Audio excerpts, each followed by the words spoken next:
Est-ce qu'on doit partir?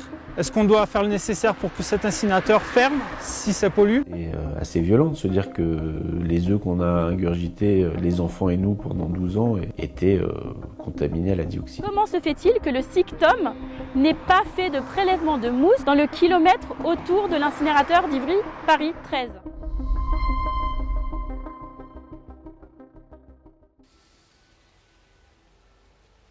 David Quessement habite à 1 km de l'incinérateur d'Ivry, Paris 13. Je vais aller couper une branche là-bas.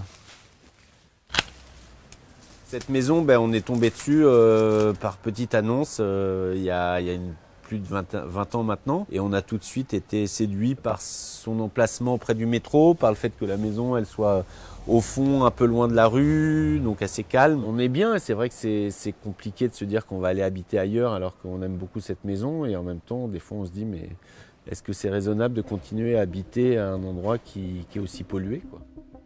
En 2022, David Quessement est contacté pour participer à une étude de la fondation ToxicoWatch sur les polluants émis par l'incinérateur. Les œufs de son poulailler sont analysés. Les résultats révèlent alors une contamination massive aux dioxines, un polluant classé cancérogène pour l'humain. Quand on a arrêté de manger les œufs après l'étude, pendant un moment j'ai gardé les œufs. Et puis il y avait les poules derrière. Et puis à un moment donné c'était trop déprimant. Donc on s'est séparé des poules et on a acheté les œufs.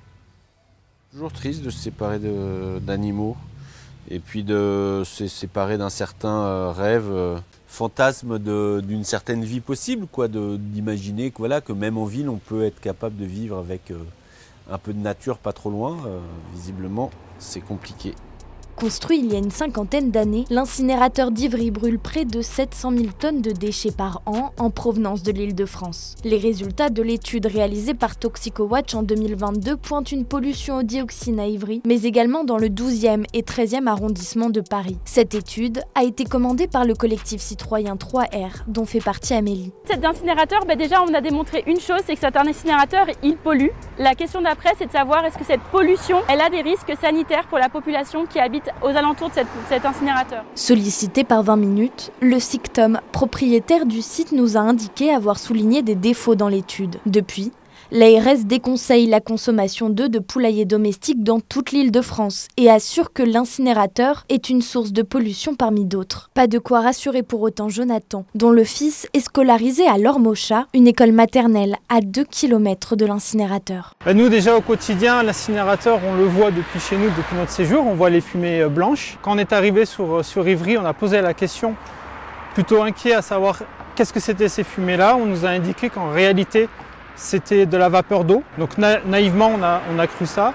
Et au fur et à mesure que le temps passe, on voit qu'il y a des nouveaux rapports qui apparaissent et qui font apparaître des pollutions quand même assez alarmantes. En avril 2025, justement, une nouvelle étude de ToxicoWatch a mis en évidence la présence de métaux lourds dans des mousses végétales prélevées sur les toits des écoles du Val-de-Marne à proximité de l'incinérateur. Les parents d'élèves rappellent qu'il y a une dizaine de cas de cancer parmi le personnel d'un lycée du secteur. Ils soulignent également que l'Observatoire régional de santé d'Île-de-France pointe un surrisque de mortalité par cancer du poumon dans le Val-de-Marne et le 13e arrondissement. En tant que papa, on en discute beaucoup avec ma femme notamment. On est assez anxieux sur ce sujet-là, d'autant plus qu'on a été marqué dans notre famille récemment par des maladies assez lourdes, qui fait qu'on se pose beaucoup de questions.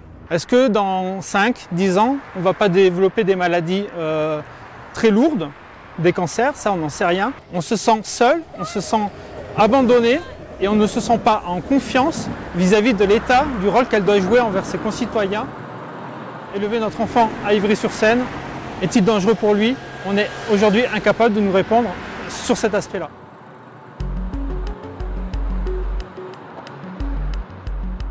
C'est assez violent de se dire que les œufs qu'on a ingurgités, les enfants et nous, pendant 12 ans, étaient contaminés à la dioxine.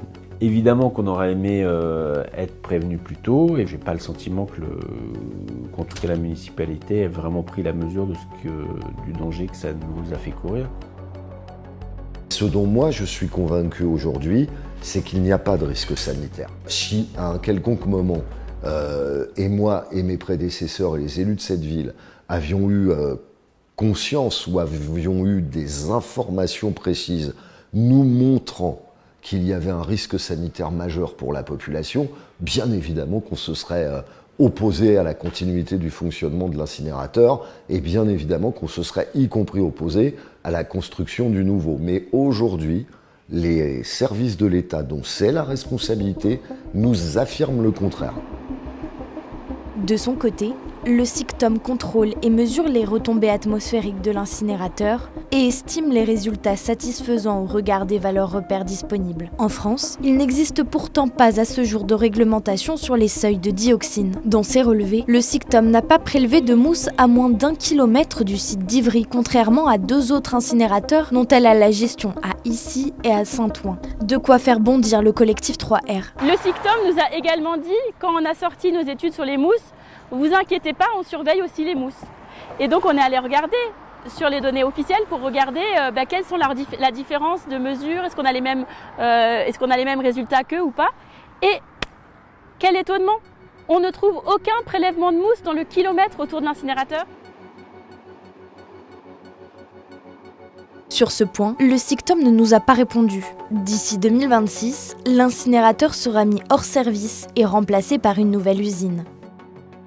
Elle devrait brûler 2 fois moins de déchets que l'actuelle structure. Le risque est-il pour autant écarté? Riverains et élus sont aujourd'hui suspendus aux conclusions de l'ARS. Moi, ce que j'attends, c'est qu'on me dise clairement si cette présence de métaux lourds sur les mousses, est-ce que cela constitue ou non un risque sanitaire pour les habitants du périmètre. J'attends toujours, par contre, que l'ARS pousse les investigations plus loin pour connaître l'origine de la dioxine et comment on va pouvoir jouer dessus et intervenir dessus pour les réduire. Mais vous seriez prêt à prendre je pense que déjà, quand le nouvel incinérateur sera en place, il faut que les émissions produites soient moindres que ce qu'elles sont aujourd'hui avec l'ancien incinérateur. Et il faut qu'on se mette d'accord avec les associations et avec les riverains pour avoir des systèmes de contrôle qui nous mettent tous d'accord. David, Jonathan et Amélie se posent parfois la question, faut-il partir ou rester vivre à proximité de l'incinérateur? Ils attendent de l'État et des services sanitaires des réponses. L'Agence régionale de santé n'a pas répondu à nos sollicitations. Des prélèvements ont eu lieu dans 2 écoles du secteur et un rapport censé éclairer sur les sources de pollution à Ivry doit être publié. Auprès du Parisien, le directeur du SICTOM réaffirme qu'il n'existe aucun risque sanitaire.